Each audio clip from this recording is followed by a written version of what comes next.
John, we're going to go over a little bit of detail here about how you found success in using our channel-driven content with mysmartblog.com to be able to get pretty incredible search results. And so first thing we want to do is just show people how the story that you tweaked comes up in just a regular Google search result. So what is the search term that we should use for that? Michael, I took one of your articles from your website, which has something to do with national foreclosures, and rewrote it. Took me about 5 minutes. And the keywords that I focused in on were foreclosures near Intel in Chandler, Arizona. And I believe that this article will come up under several variations of those keywords, but I know we can use this one for sake of example. Foreclosures near Intel, Chandler, Arizona. Well, there it is right there on the top of your search. Right. If you just go back to this, if you go back to foreclosures near Intel, it shows up at the top of page 1, and on this search, it's about halfway down. Okay, so if we're just doing foreclosures near Intel, oh yeah, isn't that interesting? So right there, I mean, this is good. Out of 1.45 million results, and I think what's more important, John, is that this is a search string that you would actually see someone type in, right? Yeah, I call them intuitive searches. There's going to be a certain amount of people who relocate to the valley, and the only landmark they know is where they're going to work. So the most natural thing is to type in homes for sale near my employer, especially with hospitals and medical facilities where employees, medical doctors, nurses are contractually obligated to live within 10 minutes drive time from their facility. So I know several realtors that have done this and picked up buyers just from those searches alone. Yeah, and I think that's a really good key is that as someone's thinking about search engine optimization or having their site come up, so many people get stuck in like really broad search terms, or which of course are not only more difficult to rank in, but they're also much more expensive. And I think one of the key principles of marketing is trying to get into a niche and really become to own a specific niche if you can. And I think what's interesting is what you just brought up is that clearly with some of these large employers, I mean, you conceivably could build a huge portion or a very strong segment of a person's real estate business in, one or two of these major employers and just becoming the owner of that specific niche in their area. So, I think it's a really good tip just to be able to, I'd never really heard anyone say anything about focusing their search around a concept that has a lot more to do with marketing than just kind of a broad-based SEO search. Yeah, if I was a realtor, the first week of real estate, I'd be writing articles, homes for sale near every hospital in town, and homes for sale near every major employer. Cool. Because I think that's extremely important. And yes, it's going to take some time, but it's a very worthwhile venture because your visibility will be tremendous. Sure. I wanted to look at this because it's interesting that that's ranked #1 of all stories. And one of the interesting things that we get an argument sometimes with people because we use channel-driven content, which keeps that high volume, industry-relevant, incredible content posting for an agent consistently, that they don't necessarily have to do anything with to tweak because we're really focusing on that sphere of influence marketing for them. But I think what's really interesting is there's so much conversation out there about people who talk about this duplicate content penalty and somehow your website's going to get blackballed by Google because you're using content that comes from a channel provider like what we do. And I think this blows that right out of the water, doesn't it? I mean, you're the #1 search result for a relatively broad term. I think a very searchable term, very reasonable term. And it's not only is it in the index, it's the #1 search result against things that are also people blogging that are things that have things like Chandler Homes for Sale in the domain name and Active Rain, which is is typically really good at ranking content and those things. But you actually come up above all of those things in the search results. I mean, what do you think in terms of people who would have that argument that somehow by using channel-driven content it hurts their search engine results? Yeah, I don't think it's the kiss of death that everyone thought it was, because I've just proven it. I've written 2 articles on my smart blog and ranked very well with them to challenge that thesis. And in both cases, I've come up on the top of the searches that I was trying to rank for. And, in one sense, there's nothing new under the sun. So Google can conceivably call everything duplicate content on the web. So, and we know they don't. So I don't think that, I think what hurts you more than anything is having irrelevant content on the site. You know, if you had just a hodgepodge or just a tapestry of multi-industry articles on your site, Google would say, gosh, what do we do with this? We don't know where to put it. So the fact that you're posting industry-specific content is a real plus. Another plus is that you're adding new content on a regular basis, and we know that Google loves content being added to websites. It loves activities. And the articles that you want to post and adjust or to tweak, you can at your leisure. And the ones that you don't, you let them sit there.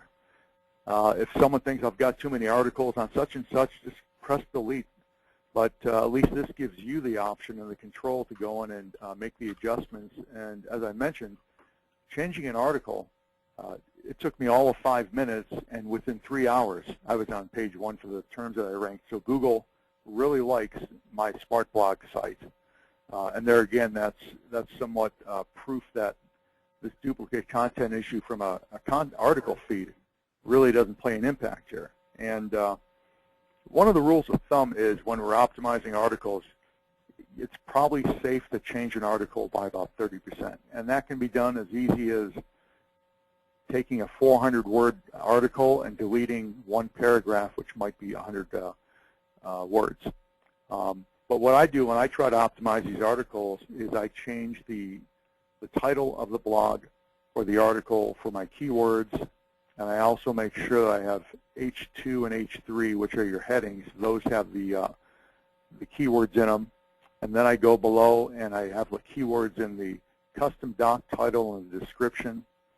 And then I just try to sprinkle about 1 to 2% keyword-rich density throughout the article. And with these articles, it's very, very easy to do because, as we mentioned, they're already written for the industry. So like this one we're looking at right now, foreclosures per capita. I just changed that to foreclosures near Intel, Chandler, Arizona. And, right. And here's what I wanted to. Here's one of the things I wanted to. I'm going to do real quick here. Give me a second. I'm going to set this up in a way where we can actually do a side-by-side look at the articles because I've pulled up. I've pulled up the article from one of our other clients who didn't customize the article. But it's the same article that we published that same day, and just look at the differences of what you did with that particular article, just to give people an idea of what it looks like if they were to try to modify one of these channel content-driven articles into something that would be a good a search-related article. So give me a second while I adjust. I'm just going to try and get these windows dialed in here. And so that we don't lose it. I'm going to pull this up and just let me know if you can actually see the two of those side by side. Yep, I can. Okay.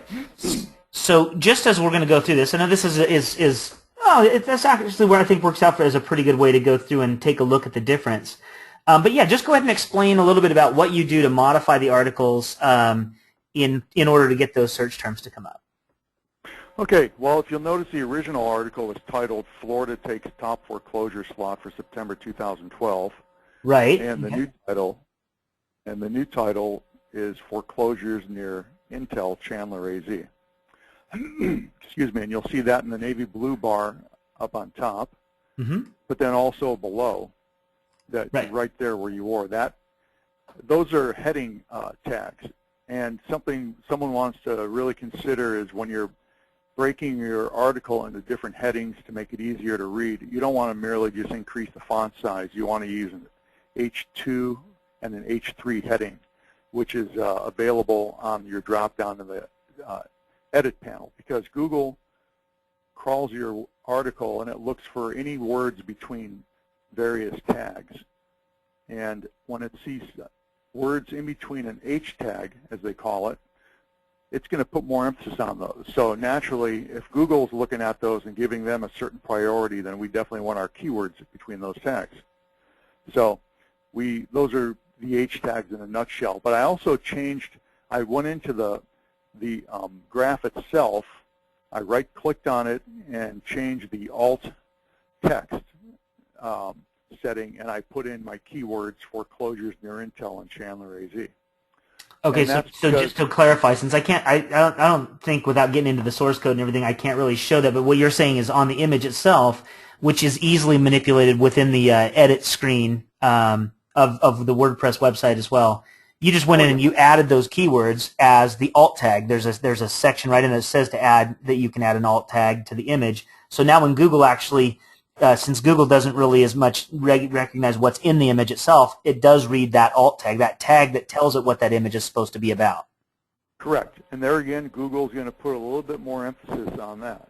You know, Google in the early days probably had 4 or 5 criteria in its algorithm, of which domain name played a very heavy role. Today, Google has well over 200 different criteria by which they rate an article. And these tags play a very big role.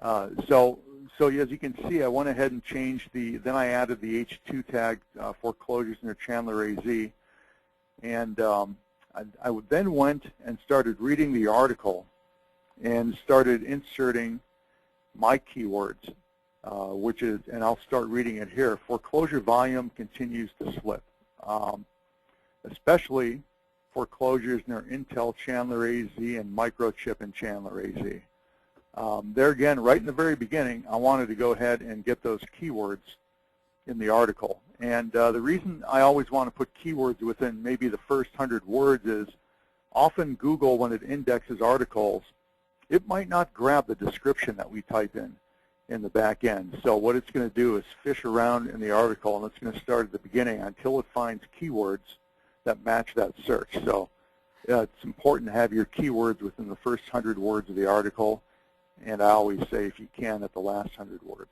Okay, perfect. So that's just this sentence right here where you've added a simple little sentence that really just, and when you look at the difference, people wonder, well, isn't that chopping up the article and making it unreadable, and isn't that kind of, you know, something that would lower the kind of the, I guess you'd call it the reading quality of the article. But what I'm looking at here is all you did was you took a simple sentence, which is foreclosure volume continues to slip, and you just added the delimiter that says foreclosure volume continues to slip, and you said especially foreclosures near Intel Chandler AZ, which gets your keywords in there, and Microchip and Chandler AZ. So you just added a little localization. You know, in blogging we call that, you know, adding hyper-local content, which just means something that's very specific to the local area. But it's not like you had to recreate the wheel here. You just basically tagged on the keywords to isolate and localize the content that was already written. Isn't that right? Yeah, we're just bringing it, like you mentioned, bringing it to a local level. I also italicize the keywords, and there again, when Google reads the HTML, it's going to see an italics tag at the beginning and the end of those. So we want to put, whenever something is in italics, we want to try to get our keywords in there. So obviously I just took advantage of that and italicized those keywords. Yeah, perfect. I then went on to add a few other comments to the article that I just did a real quick search. As I was writing this article, I went ahead and took one of the primary zip codes near Intel and Chandler and went on the website and said, pull me all the foreclosures in this zip code. And I got some data there, which I think at the time I wrote this article, there was only about 7 or 8 foreclosures in all that area. Okay. And we see that in the second paragraph. Towards the end, there were only 7 foreclosures near Intel Chandler in October 2012. There again, it brought some current market data to this article. It distinguished it from the other article, and as you'll notice, I bolded foreclosures near Intel Chandler because there again, a bold tag is considered important in Google's eyes as well. So, you know, you've got italic tags, you've got underline tags, and bold tags that Google is looking at, and it's saying, so when those spiders are crawling that website, they're paying special attention to what's in between those tags. So you always want to have your keywords in there. So yeah, like here you've underlined in the next sentence. You underlined. So you used all 3 here within the first 2 paragraphs. You used the same keywords and used 3 different ways to emphasize it, so that when the spider reads that, it sees it as an emphasis in those 3 different ways, and all within about the first, I'd call it 100 100 words or so of the article, maybe 150 words of the article.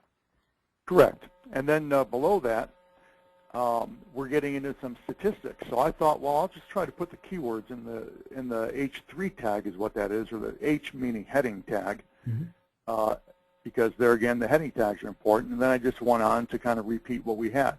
You know, in some of these articles, I also noticed in terms of readability, a lot of their content might be one sentence dangling. I like to read things in more of a block form, so I kind of reformat them a little bit, make bigger paragraphs. That's just a quirk with me, though. I find that to be more readable. And it also makes it easier for me to then look at an entire paragraph and see, okay, how else can I bring some more data to this article with regards to the local area? So that kind of helps out. Yeah, and I think what you just said too. I think there's two things. There's an SEO benefit from adding this like you called it, an H3 tag as a header. It separates the content. It tells the reader, you know, what the next main topic area is. I think that's helpful. But the key part from an SEO perspective is, again, you got another way to get these keywords that you're emphasizing into a special kind of delineation. The way that Google sees it, it sees this now within those tags, and so it emphasizes it once again. So now we've seen this emphasized maybe 5 or 6 times in this article so far. Correct. And if we scroll down a little further down the page, I went ahead and whether you're a first-time home buyer or an experienced one and looking for a foreclosure near Intel, Chandler, Arizona, I just added it there. Yada yada yada. So you know, and then at the bottom of the page, I did a very important thing here. I wanted to link to another article on the site that had something to do with the market. And I wanted to use the text or the anchor text in that link to be full of the keywords. And the reason I do that is because Google, they want to see links to other articles on your site because they want to see a flow of information from article to article. And it's not necessary, but it's just helpful because when Google is going to go ahead and index this in their server, whatever hyperlinks you have on your article, either off the site or within the site, Google's going to look at your article in light of those articles. So the more articles you have linking to this, the greater value Google's going to put on it. So I just put that at the very end. I thought it would be a good place for it because there again, we want to have those keywords at the end of the article.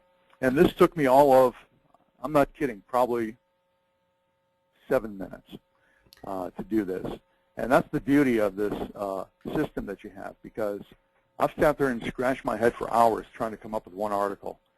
And this one, I thought to myself, gosh, you know, I could just sit here and crank out one of these a day. That's 365 articles that I'm optimizing for the keywords that I really want to get, in addition to doing my other stuff and not really spending a whole lot of time on it. So I think it's a great program. Well, I think you just hit the nail on the head. I mean, definitely when you look at the benefit of marketing, you know, I'm a big proponent of sphere of influence marketing and relationship marketing in real estate. Clearly, that's what our system is initially meant to hit, that first tier, that foundational level, which quite frankly for most people just replaces the fact that they would just never do it themselves. So we give them exposure in a way they don't have. But what's really cool and what I loved about our conversation, and as we've continued to talk about it, is that you can really take this platform and you can accelerate it into, you know, really anything you want. I mean, if you want to get into the tier, which is a more aggressive tier of SEO marketing and opt-ins and lead conversion and all that stuff, the Smart Blog platform, it provides all the foundational tools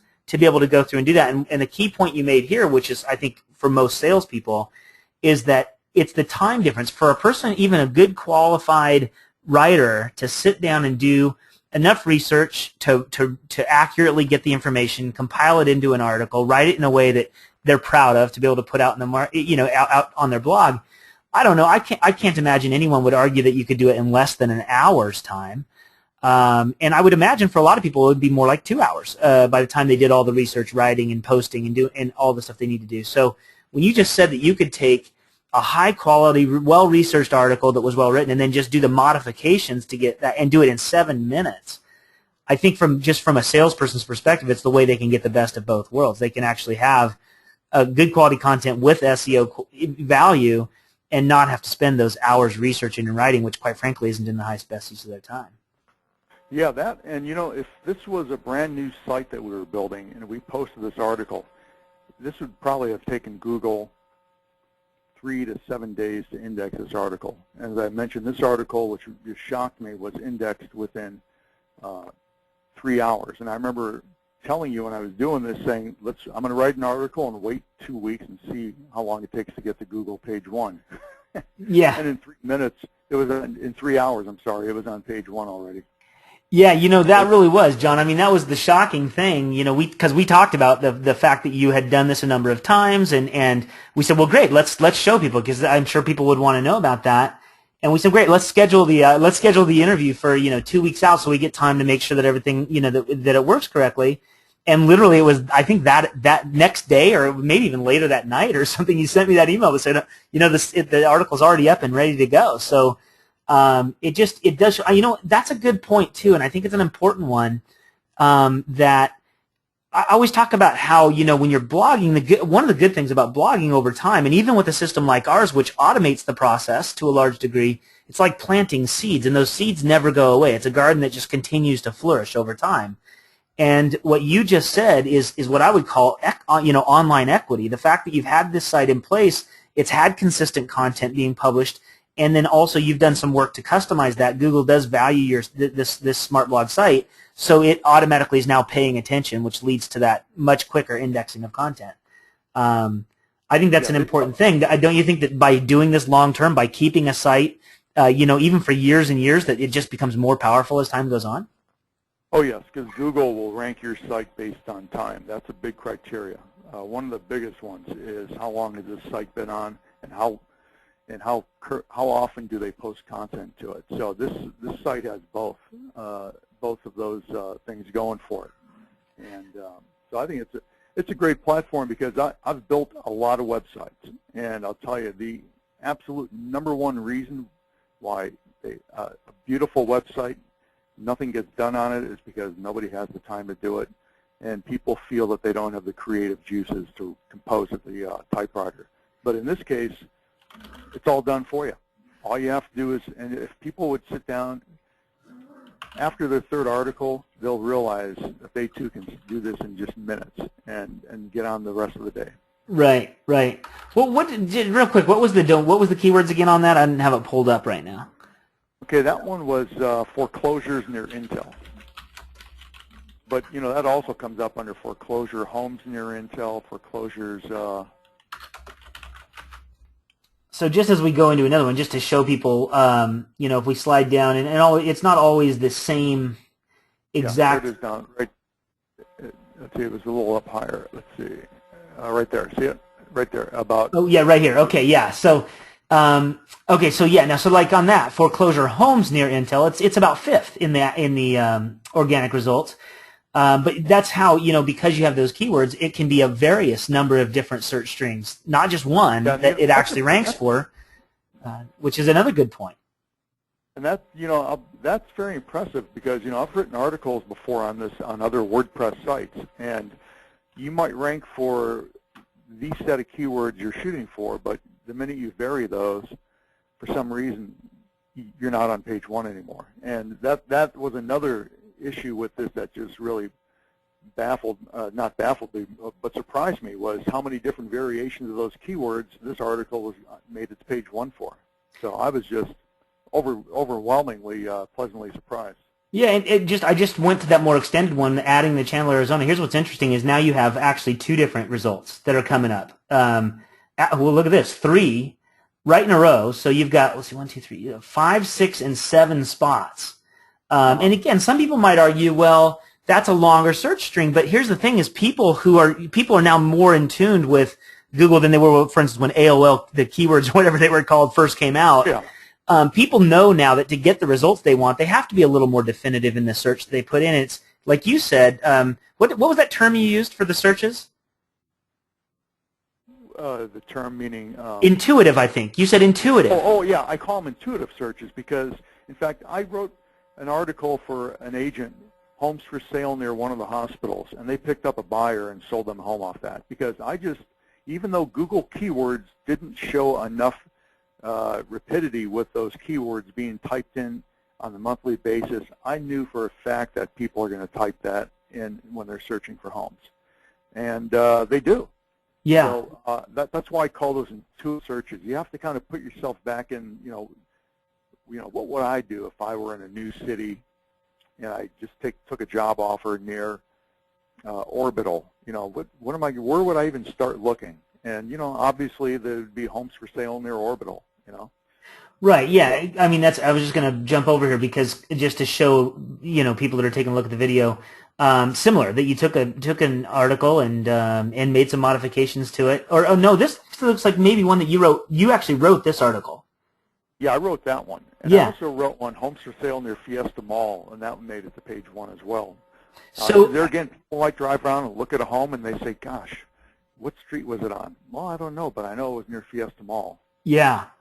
Yeah, and this brings up another good point, though, that I'm glad that we got to this, because another good point is I talk about when I'm talking with clients, they want to know what's the best strategy if I do want to get good SEO results. What's the best strategy? And we talk about using our content as that foundational content that gets, like you said, it's quality content that's consistent, it's high volume, and of course Google likes that kind of activity.